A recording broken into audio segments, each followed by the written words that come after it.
Meus irmãos, vamos abrir nossas Bíblias em Atos, capítulo 23. Finalizaremos hoje o capítulo 23 de Atos, a partir do verso 12. Atos, capítulo 23, a partir do verso 12.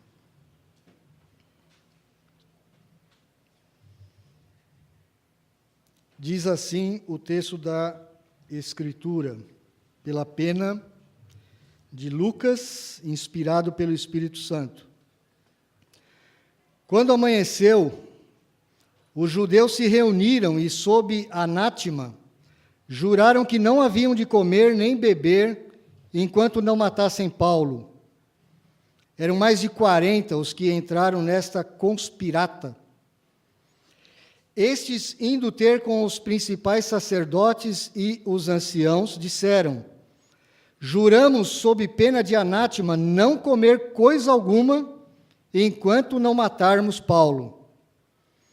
Agora, pois, notificai ao comandante, juntamente com o sinédrio, que vô-lo apresente como se estivesseis para investigar mais acuradamente a sua causa.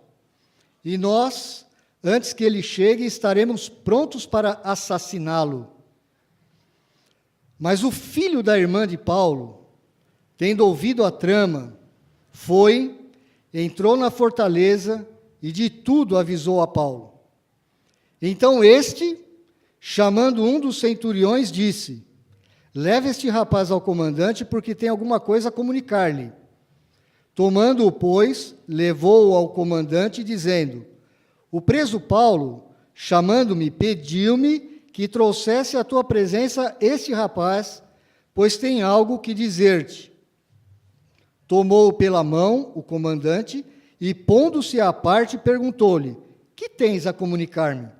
Respondeu ele: os judeus decidiram rogar-te que amanhã apresentes Paulo ao sinédrio, como se houvesse de inquirir mais acuradamente a seu respeito. Tu, pois, não te deixes persuadir, porque mais de 40 entre eles estão pactuados entre si, sob anátema, de não comer nem beber, enquanto não o matarem. E agora estão prontos, esperando a tua promessa. Então, o comandante despediu o rapaz, recomendando-lhe que a ninguém dissesse ter-lhe trazido essas informações. Chamando 2 centuriões, ordenou: tende de prontidão, desde a hora 3ª da noite, 200 soldados, 70 de cavalaria e 200 lanceiros para irem até Cesareia. Preparai também animais para fazer Paulo montar e ir com segurança ao governador Félix. E o comandante escreveu uma carta nestes termos: Cláudio Lísias, ao excelentíssimo governador Félix, saúde. Este homem foi preso pelos judeus e estava prestes a ser morto por eles, quando eu, sobrevindo com a guarda, o livrei, por saber que ele era romano. Querendo certificar-me do motivo por que o acusavam, fi-lo descer ao sinédrio deles. Verifiquei ser ele acusado de coisas referentes à lei que os rege, nada, porém, que justificasse morte ou mesmo prisão.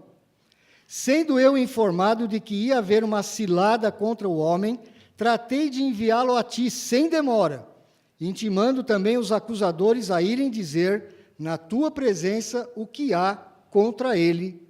Saúde. Os soldados, pois, conforme lhes foi ordenado, tomaram Paulo e durante a noite o conduziram até Antipátride.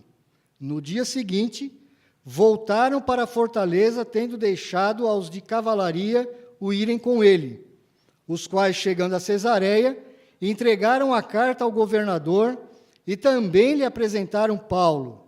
Lida a carta, perguntou ao governador de que província ele era, e quando soube que era da Cilícia, disse: ouvir-te-ei quando chegarem os teus acusadores, e mandou que ele fosse detido no pretório de Herodes. Vamos orar.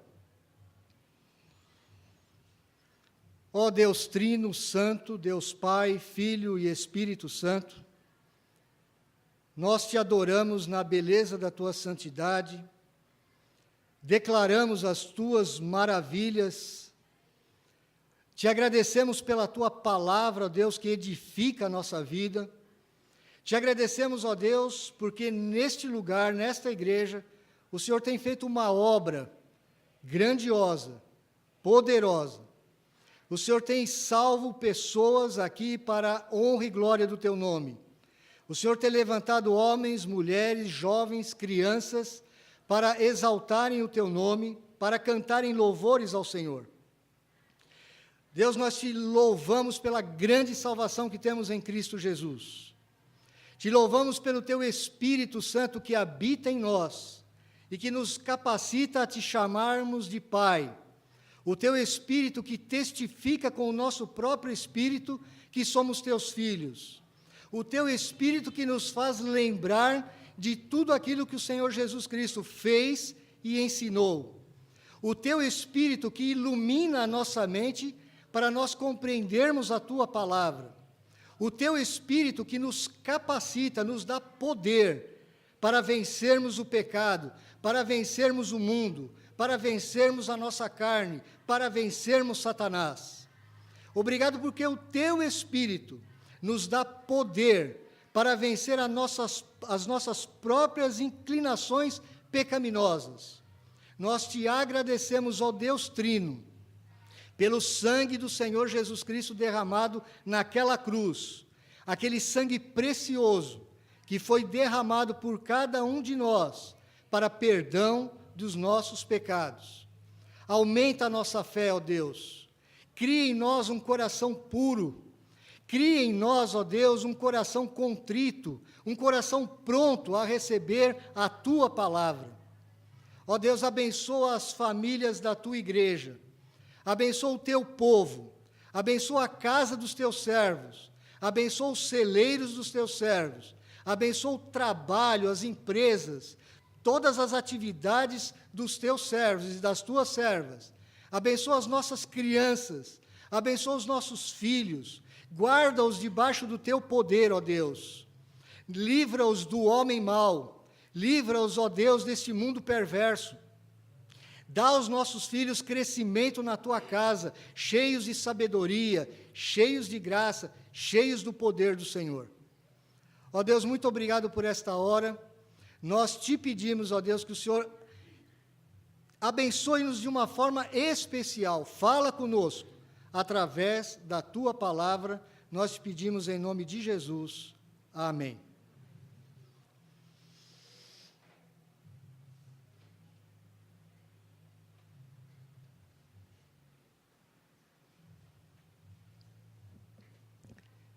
Você já passou por algum momento de grande dificuldade na sua vida? Ou de grande perseguição? Se você não passou, eu não quero começar aqui com uma má notícia, mas a realidade da vida é que um dia ou outro você vai passar por momentos de grande dificuldade na sua vida.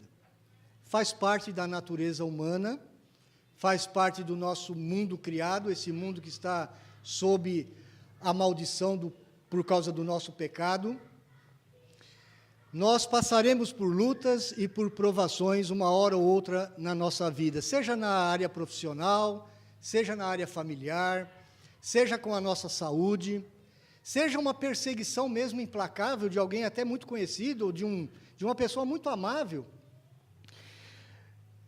Eu trabalhei numa empresa em Guarulhos durante 21 anos, e entrei nessa empresa em 95, saindo de uma grande multinacional alemã, lá em São Bernardo do Campo, e logo fiz amizade com as pessoas. Eu tenho facilidade de fazer amizade com as pessoas, fiz amizade com os colegas da empresa, alguns eu já conhecia, porque trabalharam comigo numa outra empresa multinacional japonesa, em Guarulhos também. E tive um amigo ali, muito especial, um amigo que nós conversávamos bastante, eu fui à casa dele algumas vezes, a festa de aniversário do seu filhinho, ele foi algumas vezes na minha casa. Passado-se algum tempo, cerca de um ano e meio mais ou menos, eu vim a saber que aquele meu grande amigo, ele estava, na verdade, me apunhalando pelas costas já há algum tempo. Ele estava tentando, o que se chama nas indústrias, né, puxar o tapete. E alguns amigos bem chegados, tanto meu como dele, me procuraram e falaram, olha, Pedro, está acontecendo assim, assim, assim, assado, e ele tem falado muito mal de você, tanto para o dono da empresa, como para pessoas aqui embaixo, e nós não achamos justo isso. E eu, como crente ali, naquela época nós tínhamos alguns crentes na empresa, uma empresa de 30 e poucos funcionários, uma empresa pequena. Eu falei assim, bom, agora eu tenho que esperar em Deus, como eu tenho aprendido, né? Nós temos que aguardar em Deus, e Deus é o meu juiz. Deus é que vai me julgar, Deus vai cuidar da minha causa. E eu não vou levantar nenhum tipo de problema, não vou falar com ninguém, e nem vou procurá-lo, vou procurar abençoá-lo e vou procurar ter a mesma amizade. Foi difícil, não é fácil. E sistematicamente, durante muitos anos, aquele rapaz tentou me prejudicar de todas as formas que você possa imaginar.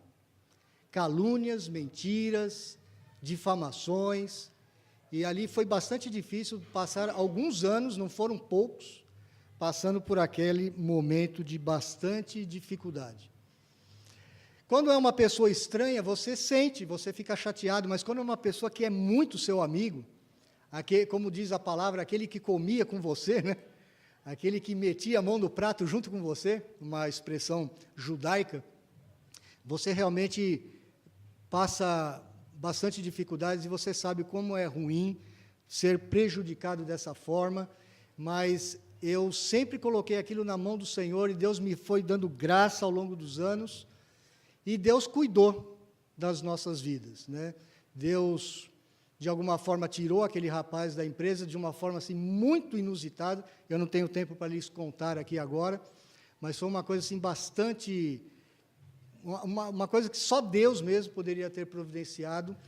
Eu não fiquei feliz com aquilo, mas Deus foi realmente o nosso juiz. E ali, então, eu fiquei 20 anos testemunhando do Evangelho naquela empresa. Tive muitos frutos ali, edificando pessoas, aconselhando irmãos, e graças a Deus, Deus foi fiel. Como sempre é fiel. O apóstolo Paulo aqui, meus irmãos, ele já tem 20 anos no ministério, mais ou menos. Aproximadamente 20 anos no ministério. Até outro dia ele estava livre. Ele podia viajar, ele podia decidir para onde ir, mas agora ele está preso. Ele já está preso há algum tempo, pouco tempo. Ele já tinha passado por algumas provas, ele já tinha passado pelo julgamento de uma grande multidão que também queria matá-lo.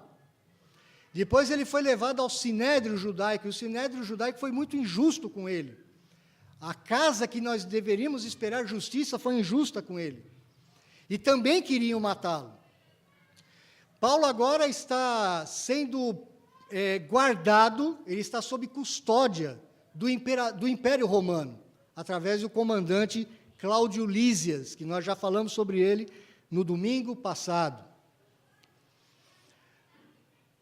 Você imagina um homem como Paulo, que havia recebido tantas revelações do próprio Senhor Jesus Cristo, inclusive ele havia recebido uma palavra de coragem, de ânimo, no verso 11, um pouquinho antes do que nós lemos, quando diz assim, na noite seguinte, o Senhor, pondo-se ao lado dele, disse, coragem, pois do modo por que deste testemunho a meu respeito em Jerusalém, assim importa que também o faças em Roma. Paulo já havia passado por muitas situações difíceis. Ele já havia fugido de várias cidades, ele já tinha sido apedrejado, ele já tinha sido perseguido, ele já tinha sido açoitado. Não era muita novidade para Paulo ser perseguido por pessoas. Mas Paulo agora está num momento em que ele não tem mais respostas. Ele está numa situação de dificuldade, de não saber o que vai acontecer. Eu não sei o que vai acontecer amanhã, embora ele tenha uma promessa do Senhor Jesus, você vai chegar até Roma. Você vai chegar até Roma. E nesse momento, nessa fase, agora um pouquinho pior do que as anteriores, há uma conspiração de terroristas. Você já deve ter ouvido falar, se não ouviu, eu vou trazer de primeira mão para você, que Judas, o Iscariotes, que já havia morrido nessa época, Judas Iscariotes, ele fazia parte de um grupo de Israel chamado os Zelotes. Os Zelotes. Quem eram os Zelotes? Os Zelotes, a palavra vem de zelo, um zelo acima do normal. Que eram esse grupo? Eram os terroristas da época. Eram terroristas judeus, que tentavam de todas as formas se verem livres de Roma. É claro que muitos zelotes já haviam morrido. Eles já tinham feito muitas rebeliões, muitas conspirações contra o domínio romano, principalmente na Judéia e mais especificamente em Jerusalém. E é claro que o comandante romano, que tinha suas tropas ali, ele estava cuidando para que não houvesse nenhum tipo de rebelião. Era uma grande preocupação sempre de um comandante romano. Os zelotes, eles eram pessoas decididas, e eles tramavam as coisas muito bem feitas, muito bem feitas. Como os terroristas de hoje, como os terroristas comandados por Osama Bin Laden, alguns anos atrás, quando mataram mais de 3.000 norte-americanos dentro da própria cidade de Nova York, dentro do próprio Estados Unidos. Eles eram bem articulados, eles eram bem cuidadosos, sempre foram. Eles haviam tido uma grande revolução há uns 100 e poucos anos antes disso aqui, e foi bem sucedida durante um pequeno período de tempo. Mas Roma depois veio com uma força gigantesca e destruiu novamente aquele pequeno governo judeu na época dos Asmoneus, cerca de 130, 140 anos antes do Senhor Jesus Cristo. Esses zelotes, meus irmãos, eles, diz o texto que prepararam-se 40 homens, bem treinados. Eles eram homens capazes. Eles não eram simplesmente aventureiros que estavam querendo fazer uma pequena conspiração. Eles eram bem preparados. Agora, o que é interessante no texto, que não aparece no texto, você precisa conhecer um pouco mais da história, é que os zelotes, eles não eram bem vistos pelo sinédrio, pelos comandantes de Israel, pelos líderes religiosos, pelos juízes de Israel. Eles não eram bem vistos. Por quê? Porque os zelotes criavam uma certa instabilidade na região. E o sinédrio não queria instabilidade, eles queriam sossego, eles queriam ter paz com Roma. Eles não queriam que tivessem problemas no meio da multidão, que houvesse revoltas, motins. Eles não queriam isso. Então, os líderes judaicos do sinédrio normalmente não se davam bem com os zelotes, com aqueles terroristas da época. Mas agora uma coisa muito estranha acontece. Esses zelotes procuram os líderes judaicos e fazem uma aliança, fazem uma trama contra o apóstolo Paulo, com o fim de matar a Paulo. Porque, veja bem, Paulo é um judeu, convertido ao cristianismo, um profeta cristão, o homem pregador da palavra do cristianismo. Agora ele está sendo protegido pelo grande império romano. Para os judeus isso era uma afronta, eles queriam julgar Paulo, eles queriam matar Paulo conforme as suas leis, que eles julgavam que Paulo era um traidor da nação de Israel. Eles acusavam Paulo de muitas inverdades, de muitas injustiças, mas esse era o projeto, acabar com a vida de Paulo. E provavelmente não, com certeza, Paulo não sabia de nada do que estava acontecendo. Ele não tinha nem noção daquilo que estavam tramando contra ele. E a trama era muito simples. Eles pediram ao sinédrio que o sinédrio fizesse uma solicitação novamente ao comandante, ao Cláudio Lísias, para que novamente Paulo fosse levado ao sinédrio, por uma segunda vez, para que eles pudessem ouvir Paulo com mais detalhes, para ter uma investigação mais precisa, mais acurada, mais profunda. Essa fora a trama. As ruas de Jerusalém eram ruas estreitas, ainda são, se você procurar no Google Maps, você vai ver as ruas de Jerusalém, até hoje são ruas estreitas, pequenas. Era muito fácil para você, com uma pequena guarnição cuidando de Paulo, as pessoas atacarem a guarnição e matarem a Paulo. E era isso que eles queriam. E eles fizeram um juramento. Eles fizeram uma promessa: olha, nós não vamos comer e nós não vamos beber enquanto nós não matarmos esse homem. Nós seremos amaldiçoados por Deus se nós não matarmos Paulo.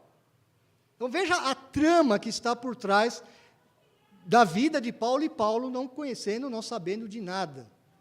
Mas Paulo tinha a promessa de que Deus ia cuidar dele, que Deus estaria com ele por onde ele andasse, que Deus o estaria acompanhando. Aqueles homens fizeram essa trama e aguardaram, então, o dia seguinte para matar a Paulo.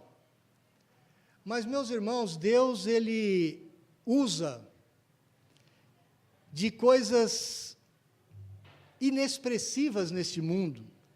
Como diz em 1 Coríntios, ele usa as coisas loucas do mundo para envergonhar as sábias. Deus usa as coisas fracas do mundo para derrotar as chamadas fortes.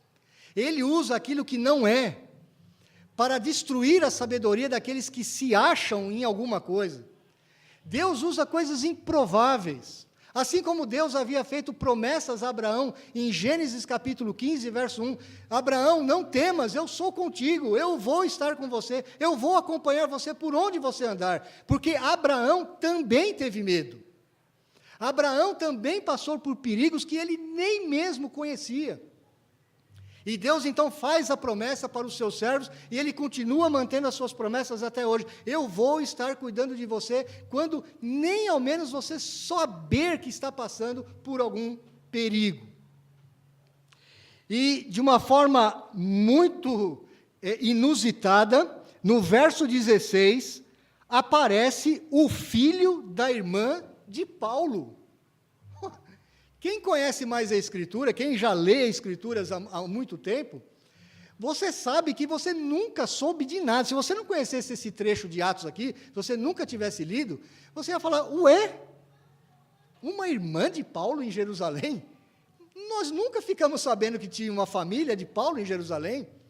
Nós sabemos, sim, que Paulo era de uma família provavelmente influente, porque para mandá-lo estudar em Jerusalém, Paulo não era natural de Jerusalém, era da Cilícia, lá em Tarso da Cilícia, lá na Ásia Oriental. Se ele foi mandado para Jerusalém, o pai dele tinha cidadania romana, Paulo tinha cidadania romana, ele era de uma família provavelmente de classe média alta, comparado com a nossa estrutura social de hoje. Mas você nunca ouviu falar que Paulo tinha uma irmã que morava em Jerusalém, e muito menos de um sobrinho. Você só vê Paulo sozinho o tempo todo. Em Atos, você não vai ver nada de parente de Paulo. Em nenhuma das cartas do próprio apóstolo Paulo ele menciona nenhum parente. E de repente aparece o filho da irmã de Paulo, talvez um garoto de 14, 15 ou 16 anos. A palavra no grego aqui dá a entender que era um rapaz muito jovem. Esse jovem, e se ele é da família de Paulo, e se Paulo tem uma irmã em Jerusalém, provavelmente esse moço também tinha saído de Tarso para ir estudar em Jerusalém. E provavelmente esse moço tinha acesso ao sinédrio, ao que se conversava dentro do sinédrio. E esse moço, pela misericórdia, pela graça e pela providência de Deus, ele ouviu toda a trama. E ninguém sabia que esse moço era sobrinho de Paulo. Os grandes líderes judaicos não sabiam que aquele moço era sobrinho de Paulo, porque não deixariam ele estar ali ouvindo, de alguma forma, nós não sabemos os detalhes, mas de alguma forma aquele moço ouviu a trama, ouviu o planejamento de homens experimentados. Não eram pessoas simples, comuns, que estavam tramando aquela morte de Paulo. o filho da irmã de Paulo, tendo ouvido a trama, foi, entrou na fortaleza e de tudo avisou a Paulo. Meus irmãos, uma coisa tão pequenininha, uma coisa tão simples, Deus usa para livrar os seus servos, os seus amados, os seus queridos. Deus sempre fez assim. Deus fez assim na vida de Abraão. Deus fez assim na vida de Isaac, na vida de Jacó, na vida de Davi, na vida de Moisés. Deus fez coisas sempre extraordinárias a partir de coisas pequenas, de coisas simples. Ele poderia ter feito de uma outra forma? Poderia, mas Ele nos dando aqui a entender que Ele usa coisas improváveis para salvar os seus filhos, para proteger os seus filhos. Assim a notícia chegou a Paulo. Paulo chama uma pessoa líder ali e manda levar o rapaz até o comandante. O comandante poderia não ter ouvido aquele menino, poderia não ter querido ouvir um rapaz menor de idade, mas ele o ouve, ele percebe que é importante aquela afirmação. Tudo isso acontece no período de um dia, e dá para saber isso porque é marcada uma hora em que o comandante manda as tropas saírem com Paulo da cidade, que é às 9 horas da noite, a terceira hora da noite, era 9 horas da noite. Então, tudo isso aconteceu no espaço de um dia. Começou na manhã, esse jovem deve ter escutado isso por volta do meio-dia ou o começo da tarde, ele vai até a prisão, ele avisa Paulo, a notícia chega ao comandante, o comandante prepara então a libertação de Paulo. Eu fiz questão de, quando lia o texto, de destacar duas expressões que aparecem não só no verso 15, mas no verso 20. No verso 15, diz o texto que: agora, pois, notificai ao comandante, juntamente com o Sinédrio, que vô-lo apresente como se estivesses para investigar mais acuradamente. Como se? Essa palavrinha, essa expressãozinha, como se, ela está aqui identificando uma grande mentira, uma grande injustiça. Isso é tão importante que no verso 20, quando o jovem está fazendo o relatório para o comandante, ele repete a mesma frase. Os judeus decidiram rogar-te que amanhã apresenteis Paulo ao Sinédrio, como se houvesse de inquirir mais acuradamente a seu respeito. Meus irmãos, nós não temos noção de quantas vezes estão sendo tramadas armadilhas para a nossa vida, através de métodos escuros, métodos das trevas, mentiras, calúnias, coisas que estão armando para que você caia, e você não sabe de nada, você está completamente ignorante, você não sabe do que está acontecendo. Hoje, quando você olha para a política no Brasil, eu não sei se você ainda tem estômago para ver algumas notícias a respeito do nosso cenário político, social e empresarial. Eu não sei se você tem o mesmo sentimento que eu, mas eu tenho o sentimento, gente, mas todo mundo está roubando. Parece que tudo tem uma mentira. Parece que tudo tem uma negociata. Parece que tudo tem alguma coisa mal feita. Parece que aquilo que você está vendo adiante dos seus olhos, na TV ou na internet, você não pode acreditar naquilo, porque você não sabe o que está por trás daquilo. Vocês todos viram, vocês foram testemunhas junto comigo. Nós vimos muitas declarações de candidatos a presidente deste país, pessoas que foram presidente deste país, fazendo discursos lindíssimos, fazendo discursos que pareciam uma coisa maravilhosa. E quantos de nós não acreditamos? E quando depois a Polícia Federal vai e descobre as conversas que os camaradas têm nos bastidores, aquelas conversas demoníacas, malignas, de baixo calão, com palavras chulas. Políticos que poderiam ser hoje presidente do país, falando de uma forma como se fossem marginais.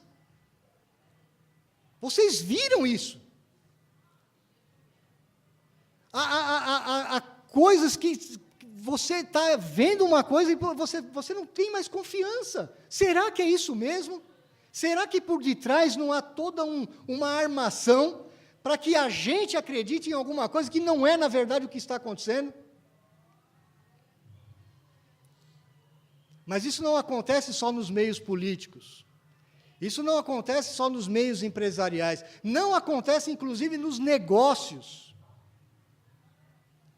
Eu lhes falei, eu trabalhei 20 anos nessa empresa, eu trabalhei durante 30 anos na área de engenharia, na área comercial. Eu tive uma época, eu fiquei quase que 15 anos trabalhando na área comercial, técnica. E eu ficava espantado como a maioria das empresas, pequenas, médias e grandes, fazem negociatas, fazem coisas mal feitas. Praticamente não existe nenhum negócio no Brasil que não tenha a tal da propina. Não é só na área política. Isso faz parte da nossa sociedade. Eu tenho um amigo, empresário em Itaquaquecetuba, ele fabrica um determinado tipo de produto que pode ser consumido por prefeituras. E ele faz parte da Associação de Empresários de Itaquaquecetuba, uma cidade grande, com muitos pequenos e médios empresários. E ele estava me dizendo uma vez, Pedro, você não tem noção, não tem uma prefeitura nesse país, uma, que tenha negócios lícitos. Tudo é ilícito. Tudo é à base de propina. Você vai para as reuniões com os líderes, com o poder público, você pensa que você está vendo uma coisa, na verdade não é nada daquilo, é como ser, é o como ser aqui do menino. Olha, como ser tramas ardilosas. Meus irmãos, a Bíblia diz que nós, povo de Deus, nós somos ovelhas do seu pasto. E a ovelha é o animalzinho que não sabe se proteger. É um animalzinho frágil, é um animalzinho que não tem malícia. Por isso o Senhor Jesus Cristo usou essa figura muitas vezes para conosco, igreja do século 21. Nós não conhecemos a maldade que está neste mundo, nós não conhecemos a profundidade das artimanhas contra a nossa própria vida. Coisas que talvez você nunca nem imaginou que estivesse acontecendo ao seu redor, para destruir a sua vida. A Bíblia nos diz que nós temos três inimigos. Nós temos Satanás, é um grande inimigo. E Satanás estava por trás dessa trama. Eu já lhes falei e volto a repetir. Atos dos Apóstolos é a visão da igreja, é a visão que nós temos, olhando para as pessoas, essa visão da realidade, é aquilo que os nossos olhos podem ver, aquilo que a sua mente pode compreender. Mas quando você vai para Apocalipse, é como se estivesse olhando do avesso, você vai ver as guerras espirituais por trás dos atos que você não vê. Satanás, ele estava trabalhando ali para matar Paulo. Ele queria destruir a vida de Paulo. Esse era o objetivo, acabar de uma vez por todas com o grande pregador do Evangelho. Esse era o objetivo. Satanás é um inimigo traiçoeiro. Ele arma ciladas para você quando você não está sabendo do que pode acontecer. Não brinque com Satanás. John Piper diz que o crente que sai de casa sem oração, ele não sabe o perigo que está correndo. Que o crente deveria orar constantemente, 24 horas por dia, mesmo que você esteja trabalhando, mesmo que você esteja fazendo qualquer outra coisa em atividade, você deveria estar lançando pequenas orações ao Senhor, em comunhão com o Senhor, porque Satanás é um inimigo voraz. A Bíblia diz que ele é como o leão que ruge ao nosso redor procurando alguém para devorar. A quem que ele está procurando devorar? Os filhos de Deus. Não é as pessoas do mundo.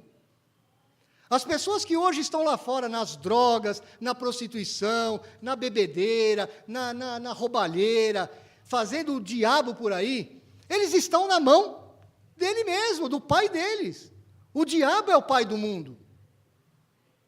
Mas o diabo está ao redor dos crentes para destruí-los. Você não pode ignorar isso. O mundo é o segundo grande inimigo. A carne, o mundo e o diabo. O diabo, o mundo e a carne. Veja que aqui houve uma conspiração entre dois inimigos. Os sinédrios, que eram compostos por saduceus, por fariseus, e os zelotes, os terroristas. Eles não se davam.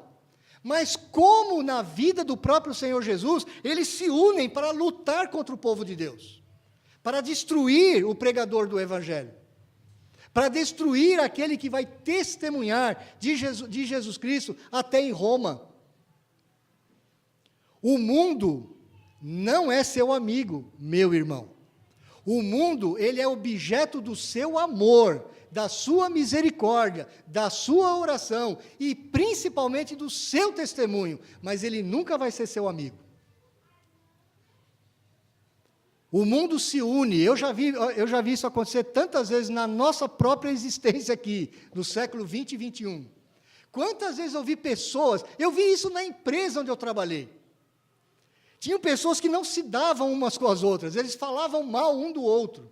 Mas quando era para atacar um crente, eles se juntavam para quebrar o crente. Eu vi isso várias vezes. Eu trabalhei 30 e poucos anos em empresa. Eu cansei de ver isso. Mas, meus irmãos, não só o diabo e o mundo, eles são os nossos inimigos, mas eles utilizam de um agente secreto para tentar acabar com a tua vida. E esse agente secreto está dentro de você, a sua natureza pecaminosa. Se não fosse a graça de Deus na nossa vida, meus irmãos, eu e você não estaríamos aqui.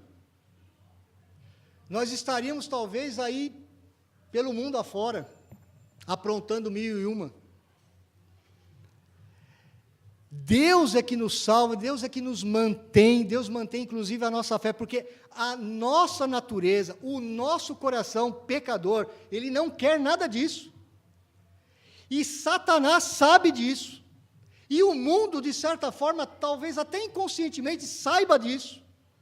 E ele usa esse inimigo secreto, esse agente secreto dentro de nós mesmos para tentar nos destruir. Quantos crentes hoje comprando as ideias do mundo? Quantos? Período de carnaval, você já deve ter ouvido isso. Quantos blocos chamados evangélicos saindo em carnaval? Porque alguém colocou na cabeça desses inocentes, ou desses grandes pecadores, que eles podem testemunhar de Jesus Cristo numa passarela de carnaval. Eu lhes pergunto, por que não testemunhou de Jesus o ano todo? Precisou esperar o carnaval? Na verdade, não é nada disso, meus irmãos. É a natureza pecaminosa. É a carne, que é o nosso maior inimigo, maior inclusive do que Satanás. E uma das estratégias de Satanás na vida de Paulo era tirar a fé de Paulo. Você já pensou Paulo ali preso, aquele homem dinâmico, aquele homem capaz, aquele líder, aquele pregador do Evangelho, que a coisa que ele mais gostava de fazer é falar do amor de Jesus Cristo. Você já imaginou aquele homem preso, e de repente ele recebe uma notícia, olha, estão querendo te matar. Ele deve ter lembrado, mas o Senhor Jesus Cristo outro dia falou para mim, que eu não só vou testemunhar em Jerusalém, eu vou testemunhar em Roma. Ele vai me levar para Roma. E era essa a palavra que ele deveria confiar. Era isso que ele deveria colocar a sua fé. Satanás, muitas vezes, meus irmãos, quer tirar a sua fé. Ele quer acabar com a sua confiança em Deus e na sua palavra. E ele vai usar de vários métodos. Ele vai usar estratégias, tramas que você nem sabe que estão acontecendo.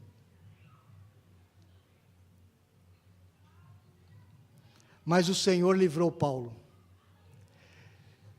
Nós não sabemos qual foi a reação emocional de Paulo. Eu não sei lhe dizer. Mas provavelmente Paulo tenha lembrado daquela promessa que o Senhor Jesus Cristo havia feito a ele alguns dias antes. Coragem, Paulo, coragem. Eu estou controlando todas as coisas. Você pode não estar vendo, mas eu estou controlando, eu estou vendo tudo o que está acontecendo. E eu vou usar um menino, um rapaz. E por meio dele, por essa coisa inusitada, eu vou livrar você. E foi isso que aconteceu.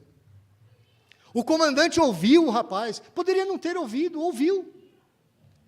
E o comandante deu ordens. E a ordem que o comandante deu, de sair às 9h da noite, com 470 soldados escoltando Paulo, e Paulo com certeza não estava sozinho, provavelmente Lucas estava próximo dele, Aristarco estava junto com ele preso. Paulo não estava preso sozinho, nós sabemos isso por meio das outras cartas. 470, gente com cavalo, gente com lança, era muita gente, era uma guarnição grande, 2 centuriões, 2 comandantes de 100 soldados cada um, eram responsáveis por aquela proteção. Talvez o comandante tenha pensado assim, bom, esses zelotes, esses terroristas judeus, eu não posso brincar com eles, eu não sei o que eles podem ter feito. Eu não sei se eles tramaram juntamente com outros de fora de Jerusalém, com pessoas de fora, com outros terroristas que haviam na Judéia. Será que eles podem ter feito isso? Ou ele deve ter pensado o seguinte: se eu sair com um grupo pequeno, os judeus vão desconfiar. Então eu vou sair com um grupo grande, que era normal na época. Era muito comum aquelas tropas romanas estarem passando pelas cidades da Judéia, mostrando poder, mostrando força, mostrando que eles estavam controlando todas as coisas. Nós não sabemos o motivo, mas o fato é que Deus cuidou de Paulo de uma forma muito maior do que ele precisava. 470 homens com cavalos, e Paulo não foi a pé não, ele foi de cavalo. Ele foi montado no cavalo junto com a sua equipe. Deus cuida dos seus servos, meus irmãos. Deus cuida dos seus amados. E mais, eles chegaram numa determinada cidade que ficava a cerca de 40 quilômetros. Uma parte daqueles homens voltaram para Jerusalém, uma outra parte, que era a parte da cavalaria, continuou com Paulo até chegar em Cesareia. Por que Cesareia? Cesareia era a capital política romana na Judéia. Era onde ficava o governador romano. Era onde ficava a grande autoridade política. Você pode me perguntar, mas por que não ficava em Jerusalém? Porque Jerusalém era um barril de pólvora, podia explodir a qualquer momento. Era até perigoso para os políticos romanos ficarem em Jerusalém. E tem mais, Jerusalém é uma cidade, até hoje, eu não acho graça nenhuma naquela cidade, feia, poeirenta, cheia de pedra. Cesareia era uma cidade linda, à beira do mar. Eles tinham casas lindas em Cesareia, haviam muitos romanos aposentados em Cesareia, muitos militares romanos em Cesareia, era lá que o governador estava. Então veja o que Deus está fazendo. Deus faz com que o governador faça uma carta. É claro que nessa carta, se você prestar atenção, ele está mais puxando a sardinha para o lado dele. Ele está se protegendo. Olha, eu cuidei do romano aqui, porque Paulo era romano. Eu livrei a vida dele de ser morto pelos judeus. Agora eu estou enviando ele para você protegê-lo aí em Cesareia. A carta chega, e Paulo chega em Cesareia, protegido, guardado. Mas mesmo assim você fica com uma dúvida, mas você podia perguntar assim, mas será que Deus não poderia ter feito de forma diferente? Não estava tão bom Paulo livre? A gente não estava vendo Paulo até agora livre, andando de cidade em cidade, e centenas, milhares de pessoas aceitando o Evangelho? Por que agora Paulo tem que estar preso para poder ir alcançar outros lugares? Ele não podia estar solto? Meus irmãos, até hoje você não viu Paulo testemunhar para nenhum rei. Você não viu. Você viu Paulo testemunhar para alguns líderes romanos, alguns procuradores, mas para nenhum governador, para nenhum rei. E o que você vai ver nos capítulos 24, 25 e 26 é exatamente isso. O Senhor Deus está guardando Paulo e ao mesmo tempo, através daquela prisão que aparentemente para o crente é injusta, Deus está cumprindo os seus planos de levar o seu evangelho para reis, para governadores, para príncipes. Você vai ver isso nos próximos capítulos. E em cada capítulo ele vai testemunhar para um rei, para um governador. E pense, ele quando está preso, ele não está preso acorrentado, não, ele está sob o poderio romano, ele é um cidadão romano, ele está livre, ele está numa casa, ele não pode sair para lá e para cá, mas ele está numa casa e tem muitos soldados romanos ao redor dele, e ele prega o evangelho justamente para esses soldados. E sabe quem esses soldados eram? Não eram qualquer um, principalmente quando chega em Roma. Sabe quem cuida de Paulo em Roma? Era o filé mignon da polícia de Roma. Era tipo assim, os melhores da Polícia Federal. Eu não sei se você já fez algum teste para a Polícia Federal. Tente fazer um teste para a Polícia Federal para você ver como é difícil passar. Um camarada hoje, para ser um delegado da Polícia Federal, ou aquela tropa de elite da Polícia Federal, é um cara hiper preparado.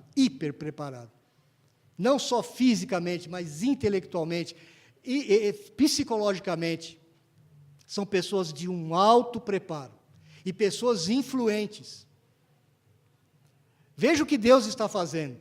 Através da prisão do seu servo, Deus está levando o seu evangelho para pessoas que seriam inalcançáveis, que não seriam alcançadas. Meu irmão, como Deus cuida da nossa vida. O que Deus pede de você hoje é: confie nele. Creia. Deus está lhe protegendo de situações que talvez você nem tenha noção do que estão acontecendo. E mesmo que você esteja passando por dificuldades hoje, mesmo que de alguma forma você esteja numa prisão hoje, Deus está cuidando da sua vida. Deus está lhe protegendo. Deus está com um propósito na sua vida de usá-lo para a honra e glória do nome dEle. E eu sei que dentro de você agora surge uma pergunta. Por quê? Porque eu tenho falado para vocês várias vezes, Atos é um livro histórico, é uma narrativa histórica. E de narrativas históricas, você precisa tomar um certo cuidado, porque as coisas não se repetem, necessariamente não se repetem. Por isso que o Pentecostes de Atos 2 não se repetem hoje. Porque narrativas históricas você não pode tirar doutrina, mas você tira princípios. E o princípio aqui é que Deus cuida daqueles que estão em Cristo Jesus.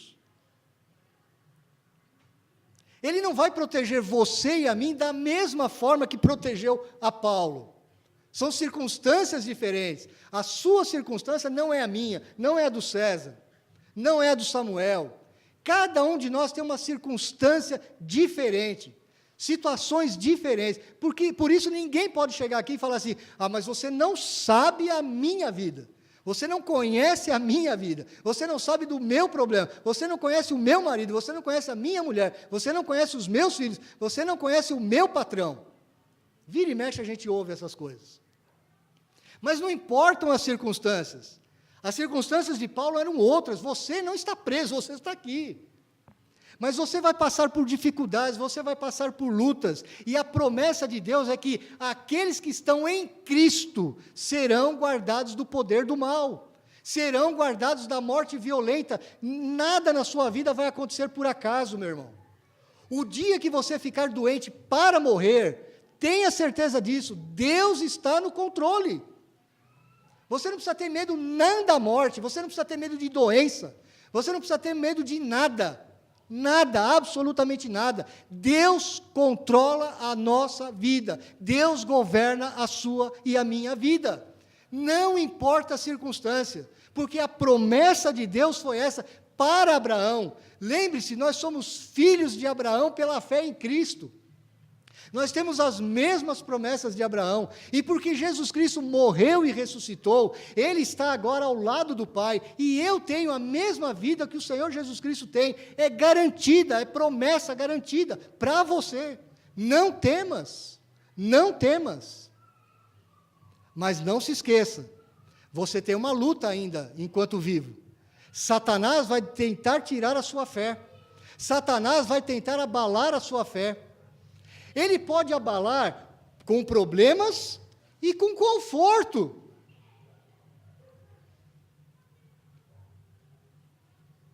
Sabe que eu tenho testemunhado na minha vida uma coisa muito engraçada que eu tenho visto na palavra de Deus. A igreja cristã, quando ela sofre, principalmente uma perseguição física que dói no nosso bolso,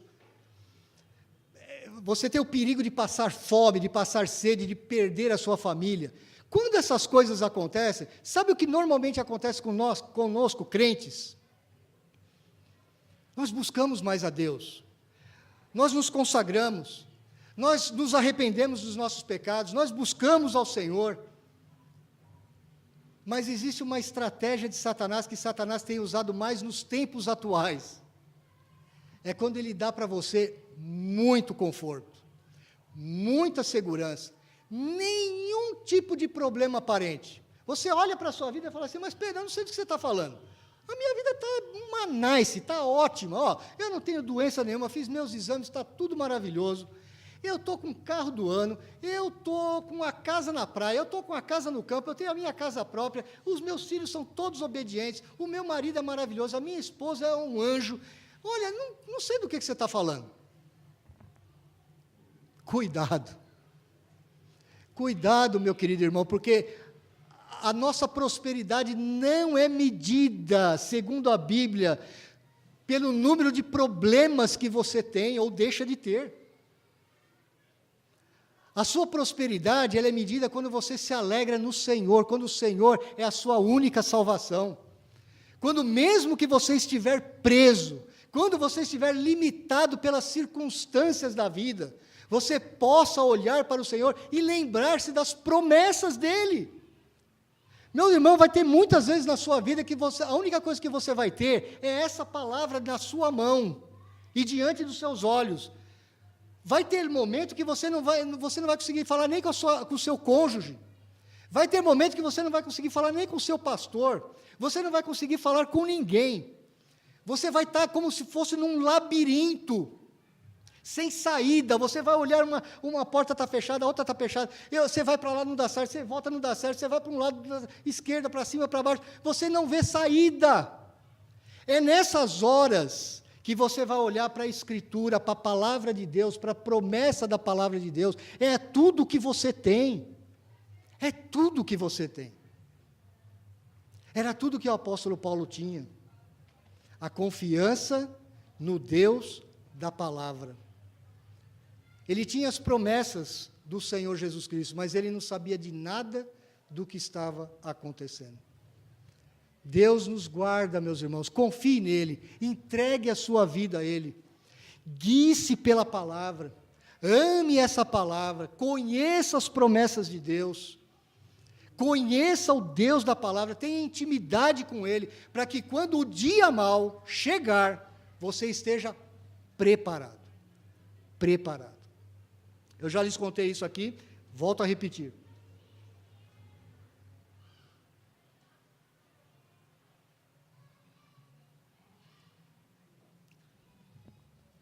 Você sabe como que é o treinamento dos bombeiros? Os bombeiros não vão treinar quando acontece um incêndio ou um desastre. Eles treinam todos os dias. Todos os dias. Eles fazem simulação de incêndio, simulação de tragédia, de afogamento, de uma série de coisas. E eles treinam aquilo regularmente com aquela disciplina militar. Todo dia, com muita seriedade. E ai do soldado que não fizer direito todas as etapas, eles têm que estudar o que eles vão fazer, como vão fazer, executar com rapidez, com precisão, mesmo que eles saibam que não tem ninguém, na verdade, morrendo queimado do outro lado.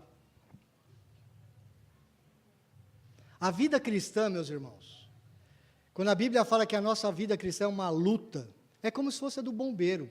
Você pode não ter nenhum incêndio na sua casa hoje, mas você tem que estar se preparando, porque o dia mau vai chegar na minha vida e na sua.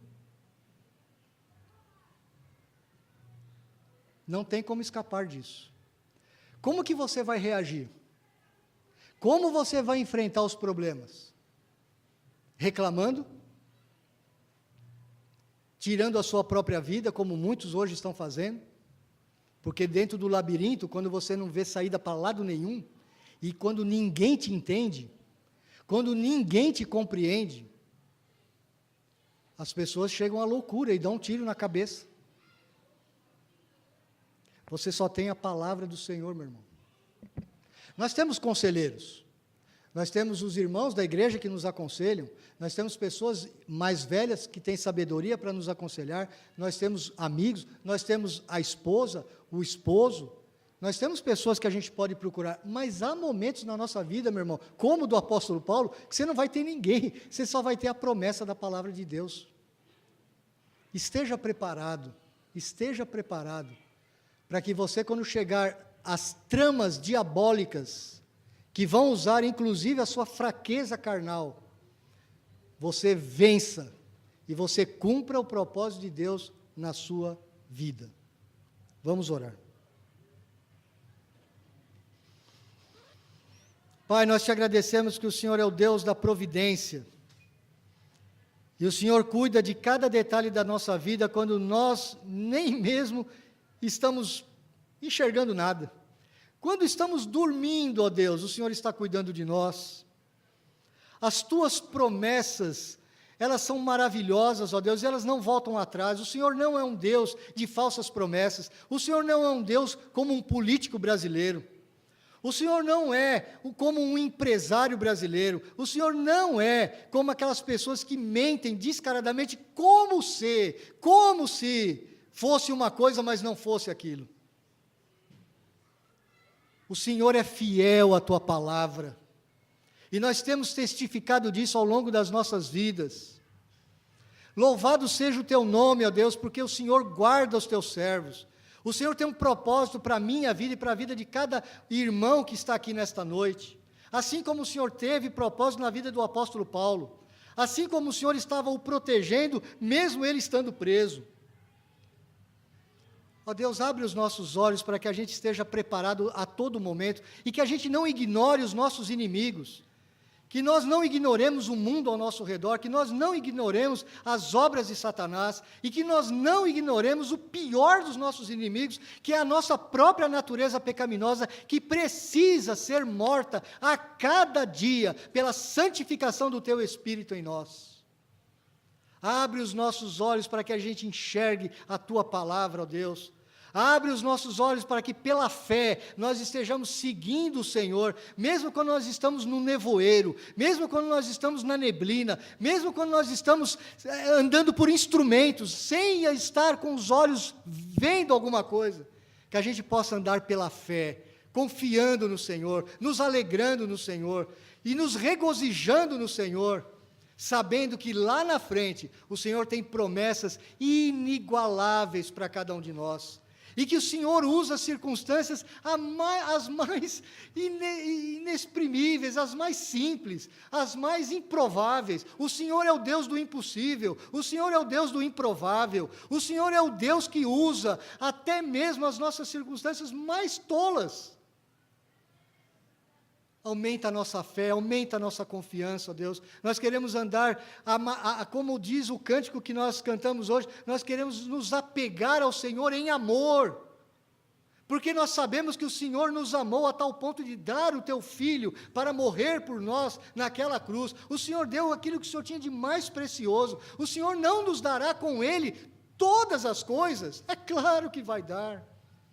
E nós queremos crer cada vez mais nisso, nós queremos ter os nossos corações abertos, nós queremos estar com os nossos corações confiantes, nós queremos estar andando em alegria, em confiança, altaneiramente, queremos levantar o nosso rosto, queremos levantar os nossos olhos aos céus, queremos viver com alegria, não importa que 1000 estejam caindo ao nosso lado e 1000 ao outro lado, não importa, Senhor, não importa se as doenças estão nos tirando a alegria de viver, não importa se as incompreensões do mundo, não importa se as injustiças desse mundo, não importa se o salário não dá até o final do mês, não importa, Senhor Deus, nós queremos andar no Senhor, confiando no Senhor. Nós queremos ter coragem, Senhor, queremos ser homens e mulheres de coragem, queremos viver altaneiramente como filhos, como príncipes e princesas do Senhor, que são guardados pelo Teu poder. Faz isso em nós, ó Deus, nós te pedimos em nome de Jesus. Amém.